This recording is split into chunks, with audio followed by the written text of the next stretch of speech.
Dear students, in this session we are going to see about Gauss theorem. Let us consider any closed surface. So in this closed surface there is a more number of charges, q1, q2, q3, q4 and a number of charges are there. If there is a charges there will be a electric field. So the electric field lines will be passed through because of this charges. So what is the electric field at one particular point for q1, q2, q3, q4? So we can write the equation. The total electric field is equal to the charge due to the first charge, second charge, third charge. That is a kq1 by r1 squared plus kq2 by r2 squared plus kq3 by r3 squared, where r1, r2 and r3 are distance from the charges q1, q2 and q3 at a particular point. So this is a particular point.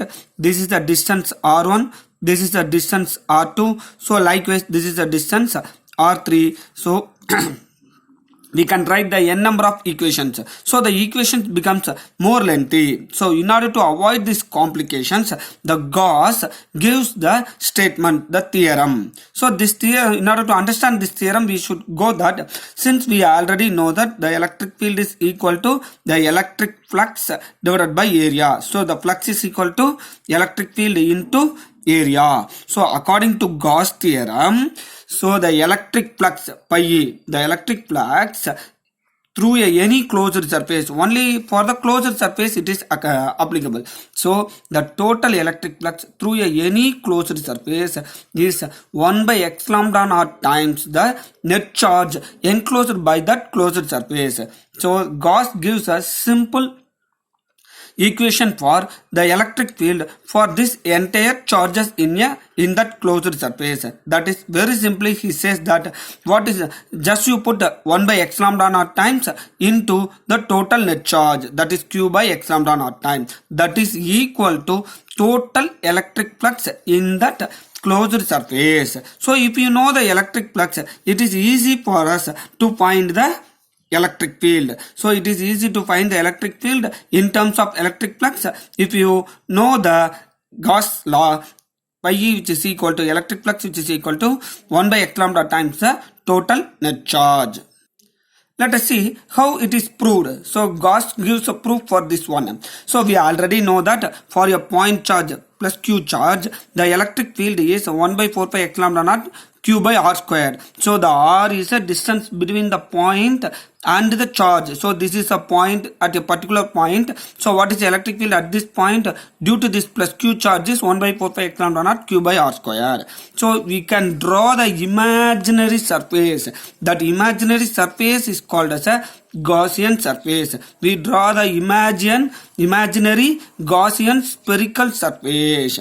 For in this spherical surface, for the positive charge, the electric field is move outwards as in this direction. The surface, the small surface in the Gaussian surface is ds.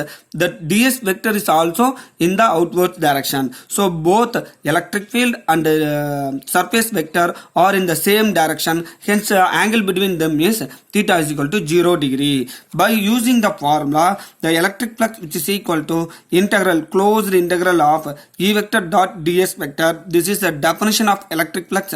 We are seen already in the last session itself. So it is a dot product. We can put the cos theta. For theta, in this case, we have to put 0 degree. So pi E which is equal to E ds, cos 0 degree is a 1. Hence we can write the equation. So electric flux which is equal to closed integral of E ds. Then integral of ds is a area. So simply we can write the electric flux in that area is equal to electric field into area. So the electric flux which is equal to, what is the electric field formula? Electric field formula is 1 by 4 pi x lambda naught q by r squared. So 1 by 4 pi x lambda naught q by r squared into area. What is this area? The Gaussian surface area. Here we take the Gaussian surface as a spherical Gaussian surface. The area of the sphere is 4 pi r squared. Hence we put area is equal to 4 pi r squared. Just you cancel the 4 pi and r squared, we get the electric flux is equal to q by x lambda naught. Thus, the Gauss law is proved. The Gauss statement is the electric flux of the any closed surface is equal to 1 by x lambda times the total net charge in that closed surface. we can also derive the Coulomb's law from Gauss theorem itself. So it is very easy. We take the same example. So the electric flux which is equal to integral E ds cos theta. For theta we put 0 degree. So 0 degree cos 0 degree is 1. Hence we get electric flux which is equal to E into area. By Gauss theorem, what is the Gauss theorem? Electric flux which is equal to Q by X lambda naught. We are going to derive the Coulomb's law from Gauss theorem. Hence, we substitute instead of electric flux by E, Q by X lambda naught into E into area. What is this area? The area of the Gaussian surface, the imaginary surface around that total net charge.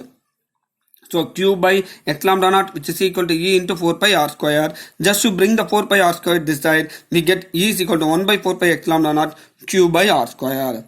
We already know that the electric force, the Coulomb force is equal to Q naught into E, that is the charge into electric field. So just you substitute this equation, here we get the answer F is equal to 1 by 4 pi X lambda naught Q naught by r squared. Hence this is the Coulomb's law. This proves that Coulomb's law from the Gauss theorem.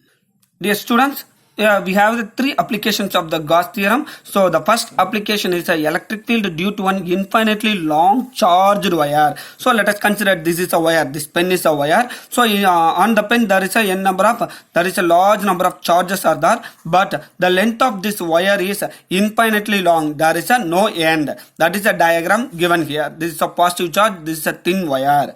So by Gauss theorem we are able to calculate the electric flux, that is the electric field value only for the closed surface. So only we draw the one imaginary surface. That surface is called as a Gaussian surface. So in order to cover this infinitely long wire, so we have to draw the cylinder. So this lower and upper surface covers the top and bottom faces, and this sides will cover the left and right sides. So this is a cylindrical Gaussian surface. So just students, you observe the picture. So this positive charge electric field will be moving outwards, that is E.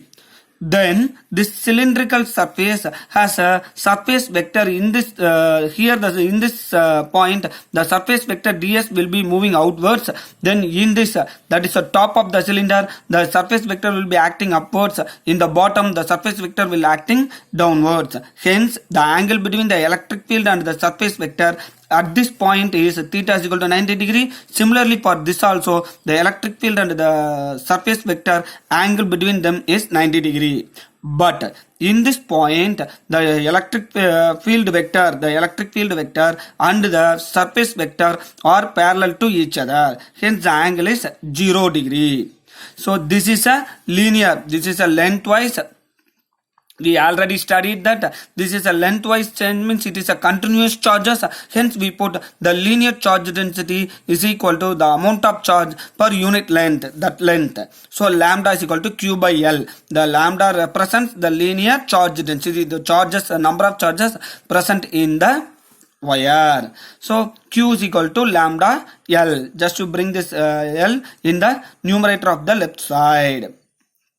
By definition, the electric flux is equal to closed integral of E ds cos theta.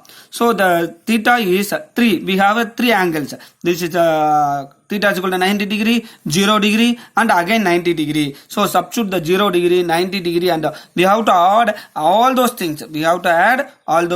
Just to sum up all those things, we get cos 90 is 0. This cos 90 is also 0. So these two terms will not come. We have to consider only this term. As the cos 0 is 1, hence we get the answer electric flux which is equal to the integral, closed integral of E ds is equal to E into area. So the flux which is equal to electric field into area. What is the area? This area is a Gaussian surface area. The Gaussian surface is a cylindrical shape. So what is the area of the cylinder? The area of the cylinder is 2 pi r into length of the cylinder. So this is a electric flux we are calculated by using this diagram with the help of the definition of electric flux. Now only we are going to apply the Gauss theorem. So according to Gauss theorem, the electric flux is also defined as 1 by x lambda times the total net charge. So total net charge in any closed surface. So only we draw the imaginary surface, Gaussian surface. So electric flux pi is equal to q by x lambda naught. So instead of q, you substitute lambda L. So lambda L by x lambda naught. So this electric flux and this electric flux are same, but this electric flux is derived from the definition of electric flux. This electric flux is we are obtained from Gauss theorem. Both are equal, so we have to equate these two things. If we are equating these two things, we get the L and L get cancelled, and the E alone in the left side. You have to bring this 2 pi r in the other side. So E is equal to lambda 2 pi r x lambda naught. This is the electric flux due to that is electric field. This is the electric field due to an infinitely long charged wire.